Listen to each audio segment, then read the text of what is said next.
Di sini saya akan melakukan praktikum pencabutan AKDR IUD. Baik, di sini nanti prosedurnya kita seperti biasa menyambut pasien dengan ramah, lalu kita menjelaskan maksud dan tujuan kita melakukan pencabutan. Lalu setelah itu kita melakukan inform consent, dan selanjutnya kita menyuruh pasien untuk mengosongkan kandung kemih, dan setelah itu kita memposisikan pasien dalam posisi litotomi dan pakaiannya bagian bawah sudah terbebas seperti itu. Baik, sebelum kita melakukan tindakan pencabutan IUD, kita perlu menanyakan untuk pasien apakah sudah siap atau belum. Jika pasien sudah siap, hendaknya kita menjaga privasi terlebih dahulu. Menjaga privasi seperti menutup korden, menutup pintu, lalu kita meninggalkan pasien untuk mencuci tangan sebentar.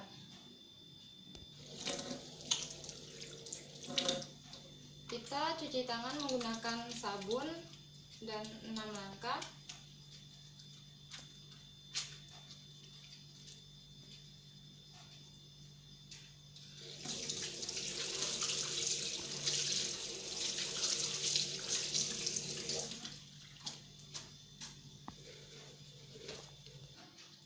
Baik, sebelum melakukan tindakan, pastikan kita sudah menggunakan handscoon steril dan kita memposisikan untuk alatnya agar berada di samping pasien.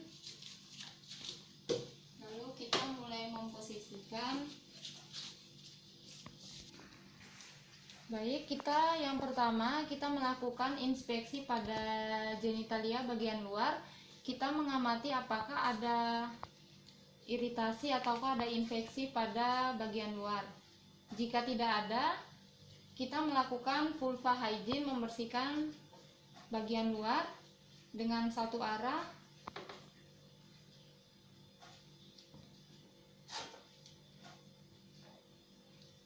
Setelah melakukan vulva hygiene, kita memasukkan untuk spekulumnya, untuk membuka vagina agar nanti kita bisa melakukan pencabutan dengan baik. Baik, untuk pemasangan spekulum, kita memasukkan spekulum dengan posisi samping. Lalu kita juga memastikan bahwa ibu tidak merasakan sakit saat kita memasukkan spekulum. Saat sudah di dalam vagina, kita memutar ke posisi lurus dan kita mulai membuka untuk mulut spekulumnya secukupnya sampai serviks kelihatan, dan setelah itu kita mengunci. Namun karena di sini untuk alat peraga dari rahimnya agak kecil, jadi untuk penggunaan spekulumnya tidak bisa kita lakukan pada rahim ini. Baik.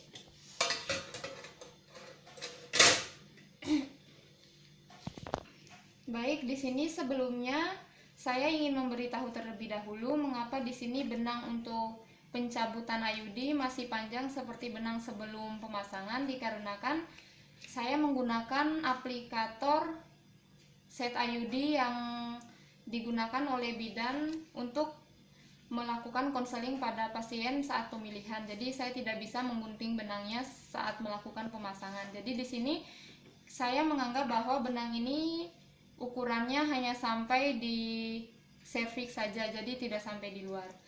Nah, untuk selanjutnya setelah melakukan pemasangan spekulum, kita melakukan pencegahan infeksi bagian serviks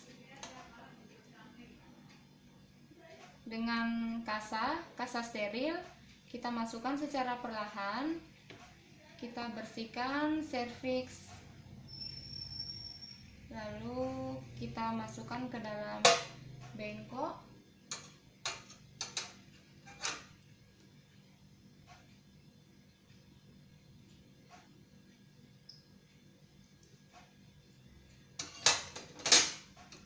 Setelah itu lakukan inspeksi sebentar untuk setidaknya kita mengetahui titik di mana kita akan melakukan pencabutan benang IUD-nya.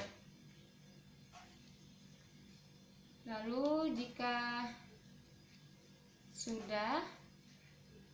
kita memasukkan alat untuk menarik benang IUD-nya keluar. Kita masukkan secara perlahan dan jangan sampai kita menyentuh dinding vagina agar ibu tidak merasa kesakitan. Saat kita sudah menemukan benangnya di mulut rahim, kita memutar-mutar searah jarum jam agar mempermudah IUD keluar. Sambil kita melakukan komunikasi dengan ibu agar ibunya tidak merasakan kesakitan. Setelah itu kita menunjukkan untuk IUD yang sudah kita ambil dari rahim ibu. Baik, setelah benang IUD sudah kita cabut dan kita sudah menunjukkan benangnya kepada pasien, kita melakukan pencegahan infeksi lagi jika ada keluar darah sedikit saat kita melakukan pencabutan dengan kasa steril lagi. Seperti prosedur sebelumnya, kita memasukkan dengan perlahan dan mengusap di bagian serviks pasien. Minimal kita menggunakan 2 kasa untuk melakukan pencegahan infeksi.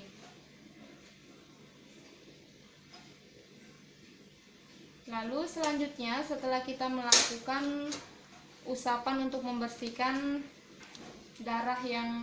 setetek darah yang keluar saat melakukan pencabutan, kita melepaskan cocor bebek yang tadi sudah terpasang keluar. Kita melepaskan keluar dengan cara membuka kunci cocor bebek terlebih dahulu ke bagian kanan sampai dia benar-benar terbuka, dan setelah itu kita mengatur posisinya menyamping dan kita menariknya secara perlahan keluar sambil menyuruh ibu untuk melakukan tarik nafas agar tidak terasa sakit. Setelah kita melakukan tindakan, semua alat yang tadi kita gunakan kita rendam di dalam larutan klorin 0,5% bersamaan dengan sarung tangan yang tadi kita pakai. Tidak lupa sarung tangan juga kita rendam di dalam larutan klorin.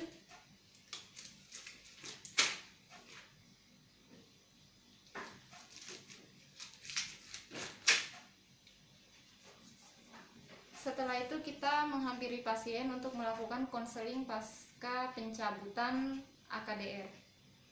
Baik, setelah kita merendam alat-alat yang sudah kita pakai ke dalam larutan klorin, kita juga mencuci tangan terlebih dahulu sebelum memberikan konseling pada pasien. Cuci tangan 6 langkah dengan menggunakan sabun.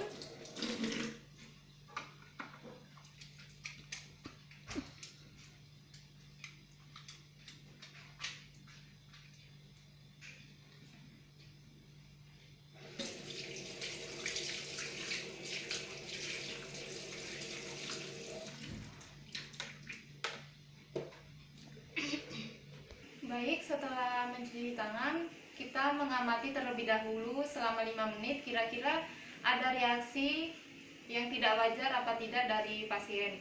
Namun jika tidak ada reaksi, kita bisa memperbolehkan pasien untuk pulang. Namun sebelum pulang, kita terlebih dahulu melakukan konseling mengenai KB sementara apa yang bisa digunakan oleh ibu. Nah, di sini KB yang bisa digunakan mungkin bisa kita konselingkan kepada pasien.